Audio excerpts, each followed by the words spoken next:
दुनिया भर में बच्चों ही नहीं बड़ों के लिए भी ये सवाल बहुत ज्यादा इंटरेस्टिंग है कि पक्षी घोंसला कैसे बनाते हैं। हालांकि इस सवाल से भी पहले ये जानना ज्यादा मजेदार होगा कि पक्षी घोंसला क्यों बनाते हैं। घोंसला बनाने के लिए पक्षियां भेड़ के बाल चुराती हैं, कुत्तों के बाल नोचती हैं, मगर हम इंसानों के बाल को वो क्यों नहीं यूज करती, कभी सोचा है? नहीं तो कोई बात नहीं, इस वीडियो के एंड तक हमारे साथ बने रहिए, सारे सवाल का जवाब खुद ब खुद मिल जाएगा। लेकिन आगे बढ़ने से पहले चैनल को फटाफट सब्सक्राइब कर लीजिए। दरअसल सभी पक्षी घोंसला नहीं बनाते हैं। उदाहरण के तौर पर पेंगुइन पिता अपने कीमती अंडे को अपने पैरों पर रखते हैं ताकि उसे जमी हुई जमीन की ठंडक से दूर रखा जा सके। कुछ पक्षी जैसे कोयल अपने अंडे किसी और के घोंसलों में रख देती है। कुछ पक्षी अपने अंडों को जमीन पर पत्तियों या कंकड़ के बीच या चट्टानों पर बहुत कम सुरक्षा में रख देते हैं। घोंसले बनाने वाले पक्षियों की बात की जाए तो उनके लिए ऐसा करने का एक इम्पोर्टेंट वजह है अपने अंडों और चूजों को सुरक्षित रखना। तोते समेत कई पक्षी पेड़ों के खोखले तने में भी अपना आशियाना सजाते हैं। यही कारण है कि पेड़ों को न काटने की सलाह दी जाती है, भले ही वो सूखे हुए हों।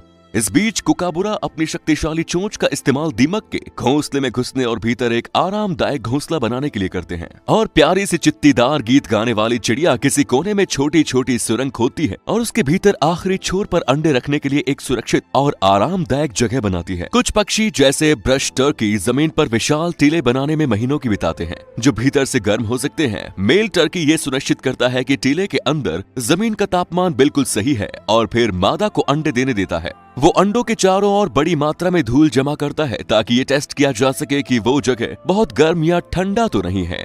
पक्षी तरह तरह के घोंसलों का निर्माण करते हैं। तैरते हुए घोंसले, कप, गुंबद, पेंडुलम और टोकरी के आकार के घोंसले उन्हें सरकंडों, टहनियों, पत्तियों, घास, काई या मिट्टी से भी बनाया जा सकता है। मैगपाई लार्क, जिसे पीवीज भी कहा जाता है, वो अपने घोंसले टेराकोटा के बर्तनों जैसी दिखने वाली शेप में बनाती है। ऐसा करने के लिए वो अपनी चोंच में मिट्टी और घास इकट्ठा करते हैं और इसे अपने लार के साथ मिलाने के लिए चारों ओर हिलाते हैं। फिर वो इसे एक ब्रांच से जोड़ सकते हैं और घोंसला पूरे होने तक ऊपर की ओर बना सकते हैं। अक्सर जब हम पक्षियों के घोंसले को देखते हैं तो हमें यही लगता है कि वो घास फूस से बनी है। पक्षियों ने तिनका तिनका जोड़कर अपना घर बनाया है। जाहिर है बहुत मेहनत लगती है घास फूस जुटाने में। जब कभी फुर्सत मिले ध्यान से उन घोंसलों को देखना, आपको पता लगेगा कि पक्षियां सिर्फ घास फूस ही नहीं जुटाती बल्कि उसे बांधे रखने के लिए धागे या फिर नारियल के जटाओं जैसी चीजों का भी इस्तेमाल करते हैं। आपको हैरानी होगी ये जानकर कि पक्षी घास के तिनकों के अलावा सबसे ज्यादा ऊन को इकट्ठा करते हैं। ऊन के लिए इन पक्षियों को बहुत ज्यादा मेहनत करनी पड़ती है। कई किलोमीटर दूर तक उड़कर एक जगह से दूसरी जगह जाना होता है। ये ज्यादातर टाइम इंसानी बस्तियों में जाते हैं क्योंकि यहाँ उन्हें कूड़ों के ढेर में ऊन के धागे मिल ही जाते हैं, या फिर रास्ते में कोई भेड़ दिख गया तो फिर इनका दिन सफल हो जाता है। अब दादागिरी कहिए या फिर नेचर, पक्षियां बिना भेड़ की इजाजत लिए भेड़ के बालों को उखाड़ देती हैं। अब हमारी बॉडी पर कोई बैठकर बाल उखाड़ने लगे तो सोचे कितना दर्द होगा। भेड़ का कोई आइडिया नहीं कि पक्षियों के ऐसा करने से उन्हें दर्द होता है या नहीं, और इस बात से पक्षियों को भी कोई लेना देना नहीं है। चूंकि भेड़ के बाल से घोंसले नर्म और मुलायम बनते हैं, जैसे हम और आप अपने घर को मजबूत, टिकाऊ और सॉलिड बनाने के लिए पैसे खर्च कर अच्छी क्वालिटी का इस्तेमाल करते हैं, ठीक वैसे ही पक्षियों के लिए भी ये किसी 5 स्टार से कम फीलिंग नहीं देता। कई पक्षियों को तो कुत्तों के बाल भी चुराते देखा गया है। अगर कभी ऊन न मिले या कोई जानवर न मिले जिसके बाल उखाड़ा जा सके तो फिर इससे फूटे किस्मत को दोष न देते हुए प्लास्टिक या फटे चिटे कपड़ों का भी इस्तेमाल कर लेती हैं।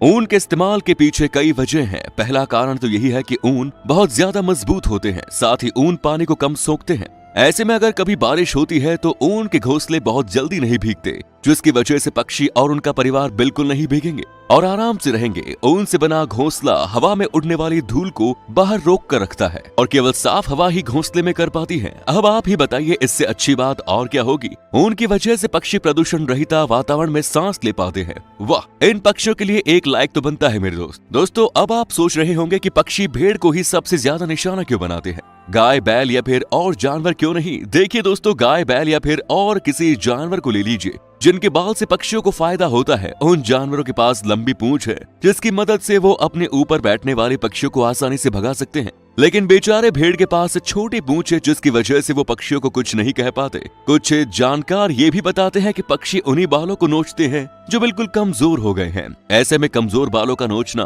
भेड़ों के लिए एक मसाज जैसा हो जाता है। भेड़ों को भी आनंद आता है। लेकिन ये कहानी कौवों के साथ नहीं है। कौवे जाते तो हैं बाल नोचने, मगर जैसे ही उन्हें भेड़ों के बाल के साथ स्किन दिखती है उनके दिल में बड़ा सा लड्डू फूटने लगता है। वो बालों के साथ साथ मांस भी नोच लेते हैं।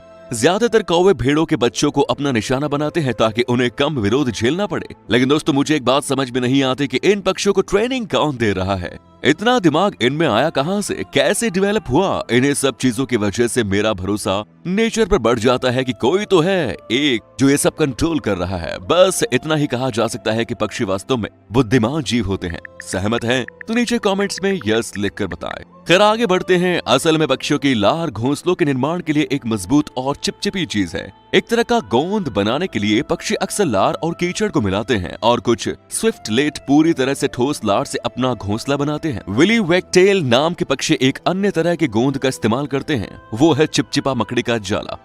वो मकड़ी के जाले का इस्तेमाल करके घास की सिलाई करते हैं और ये जाले हवा और पानी के खिलाफ भी घोंसलों को मजबूत रखने में मदद करते हैं। हालांकि उन्हें मकड़ी के जाले को इकट्ठा करने की तकनीक में महारत हासिल करनी होती है, वरना कई बार वो उनके पंखों में फंस जाता है। हमारे बगीचों में अक्सर आने वाले परिंदे, मैगपाई और कौवे भी चतुर घोंसला बनाने वाले होते हैं। वो न केवल टेक्निक से अपने तिनकों को जमा करके कटोरों की शक्ल में ढाल देते हैं, बल्कि वो अपने घोंसलों में कई हमारे द्वारा बनाई गई चीजों का भी इस्तेमाल करते हैं। घोंसला बनाने के लिए वो कई बार कपड़े, तार या धागे का इस्तेमाल करते हैं। रेड काइट्स जैसे कुछ पक्षियों को अपने घोंसलों का इंसानों द्वारा इस्तेमाल किए गए सामान से सजाते भी देखा गया है। और ऑस्ट्रेलियाई बबलर्स अपने घोंसलों के भीतर कंगारू के मल की एक मोटी दीवार बनाते हैं, जिस पर किसी नरम चीज की तरह बनाते हैं। अपने चूजों को गर्म रखने के लिए एक घोंसला बनाने के लिए सबसे इंपॉर्टेंट चीज होती है जगह। घोंसलों को बुनने से पहले पक्षी उस जगह को सिलेक्ट करते हैं जहां उन्हें घोंसला बनाना होता है, और फिर उस जगह पर आमतौर पर तिनकी या टहनियां बिछाकर बेस बनाते हैं। फिर वो घोंसला बनाने के लिए सामान बटोर कर लाते हैं और अपनी चोंच और पैरों का इस्तेमाल चुनी हुई सामग्री को बुनने के लिए करते हैं। वो अपनी चोंच से छोटे तिनकों को पट्टियां बनाने के लिए ठीक उसी तरह ऊपर नीचे खींचते हैं। घोंसलों को बनने में काफी ज्यादा टाइम लग सकता है, इसीलिए उन्हें अक्सर साल दर साल दोबारा इस्तेमाल किया जाता है। बुनकर पक्षी बुनाई में इतने अच्छे होते हैं कि वो जटिल घोंसलों का निर्माण कर सकते हैं जो पूरे पेड़ों को ढक देते हैं, और इनमें कई सेक्शन होते हैं। दोस्तों, पक्षी अपनी चोंच और पैरों के साथ साथ अपनी बुद्धि का इस्तेमाल करके अवेलेबल चीजों के साथ घोंसला बनाने के सबसे चतुर तरीके खोजते हैं, और वो अपने माता पिता या साथियों से सीखकर इसमें माहिर हो जाते हैं। तो इसी के साथ वीडियो में फिलहाल इतना ही। उम्मीद है वीडियो में दी गई जानकारी आप सभी को पसंद आई होगी। लेकिन फिलहाल के लिए ऐसे ही इन्फॉर्मेटिव वीडियोस के लिए स्क्रीन पर नजर आ रहे इन वीडियोस को भी ट्राई कर सकते हैं। धन्यवाद।